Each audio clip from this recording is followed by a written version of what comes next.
বাংলাদেশের ডক্টর মোহাম্মদ ইউনূস অন্তর্বর্তীকালীন সরকারের উপদেষ্টা এবং তার উপদেষ্টা পর্যায়ে বা পজিশনে থেকে যে বক্তব্যগুলো আমরা এতদিন বিশেষ করে বিগত কয়েকদিন যে শুনছিলাম তার বিষয় নিয়ে একটু আমাদের মন্তব্য শেয়ার করছি আপনাদের সাথে। ডক্টর মোহাম্মদ ইউনূস এই মুহূর্তে বাংলাদেশের সাধারণ গণবিপ্লবী জনতাকে রিপ্রেজেন্ট করেন এবং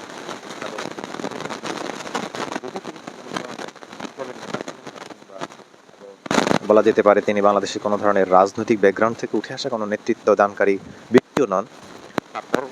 বাংলাদেশে যেহেতু একটা গণ অভ্যুত্থান হয়েছে নেতৃত্ববিহীন অবস্থায়, এবং সেই ছাত্র জনতা ডক্টর মোহাম্মদ ইউনূসকে এই মুহূর্তে বাংলাদেশের জন্য বাংলাদেশের অভিভাবক হিসেবে, গার্ডিয়ান হিসেবে তারা মনোনীত করেছে।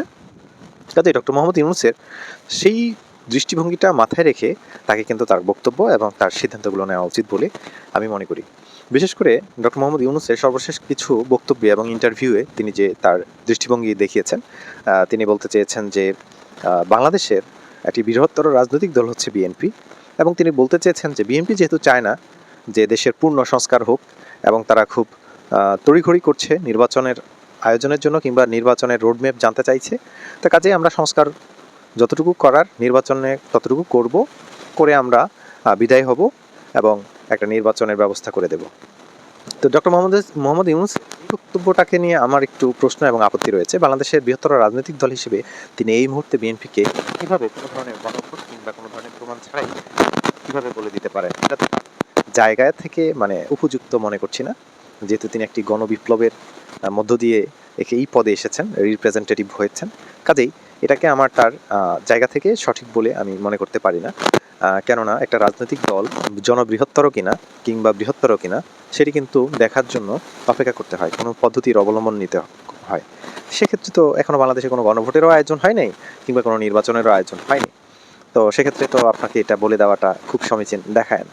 এবং আমরা ইতিমধ্যে যেটা দেখেছি যে ছাত্র আন্দোলনের যারা নেতৃত্ব দিয়েছে সেখানে কিন্তু বাংলাদেশ জামাত ইসলামী সহ বাংলাদেশ ইসলাম ছাত্র শিবিরের অনেক ব্যক্তিবর্গ ছাত্র রয়েছেন, ছাত্র নেতৃবৃন্দ রয়েছেন, যারা সমন্বয়কের ভূমিকায় ছিলেন ছাত্র আন্দোলনের জুলাই আগস্টের যে অভ্যুত্থান হলো সেখানে।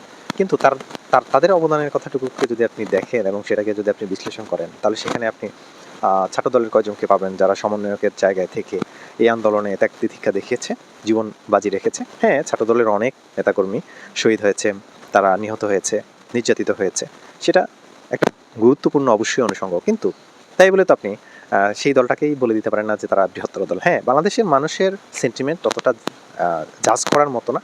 বাংলাদেশের মানুষ এখনও পর্যন্ত আওয়ামী লীগ বিএনপিকে কিসের মাত্রায় বা কোন স্ট্যান্ডার্ডে তারা বিভক্ত করে তারা সেটা নিজেরাও জানে না, এটাও সত্য। তারা আদর্শের বিষয়গুলোকে সুস্পষ্টভাবে বোঝে না, ধারণা রাখে না, এটাও সত্য। কিন্তু এই সত্যগুলোকে তো যারা রিপ্রেজেন্টেটিভ হয়ে এখন অন্তর্বর্তীকালীন সরকারে রয়েছেন বা উপদেষ্টা মণ্ডলীতে রয়েছেন, তাদের এই বিষয়গুলো তো মাথায় রাখা উচিত, তাদের এগুলো তো চিন্তা করা উচিত যে বাংলাদেশে আমি রিপ্রেজেন্টেটিভ জায়গায় বসে আমি কিভাবে যে কোনো বক্তব্য কোনো একটা দলের পক্ষে বলে দেব। ইতিমধ্যে আমরা দেখেছি যে অনেক জায়গায় যারা নিয়োগ পেয়েছেন তারা কোনো না কোনোভাবে বিএনপির সাথে কিংবা বিএনপির কোনো না কোনো ব্যক্তির সাথে সংশ্লিষ্ট বা বিএনপি ঘরানার কোনো পরিবারের সদস্য, তাদেরকে কিন্তু অন্তর্বর্তীকালীন সরকারের পক্ষ থেকে মনোনয়ন দেওয়া হয়েছে কিংবা নিয়োগ দেওয়া হয়েছে। সেই বিষয়গুলো কিন্তু আগামী নির্বাচনে প্রভাব বিস্তার করবে বলে আমি মনে করি, এবং সেটি সুষ্ঠু এবং নিরপেক্ষ নির্বাচন আয়োজনে বাধা হতে পারে। আমরা এবং এই যে নির্বাচন নিয়ে যে যতগুলো আশঙ্কা রয়েছে কিংবা যতগুলো প্রস্তাবনা রয়েছে আমরা সেগুলো বিশ্লেষণ করে টিভিপি স্টোরি টেলার চ্যানেলের মাধ্যমে আপনাদের সামনে উপস্থাপন করব।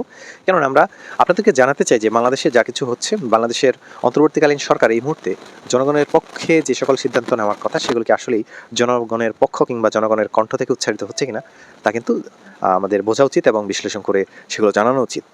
আমাদেরকে আপনারা যারা যেখান থেকে দেখছেন, আমাদের অনুরোধ থাকবে অবশ্যই টিভিপি স্টোরি টেলারের এই আলোচনাগুলো, ভিডিওগুলো আপনারা শেয়ার করবেন এবং আমাদেরকে সাবস্ক্রাইব করবেন, যাতে করে আপনারা আমাদের নিয়মিত আপডেট পেতে পারেন, এবং বেল আইকনে ক্লিক করে রাখবেন যাতে করে নোটিফিকেশনের মাধ্যমে জানতে পারেন যে আমরা কখনো আমাদের ভিডিও আপলোড দিচ্ছি।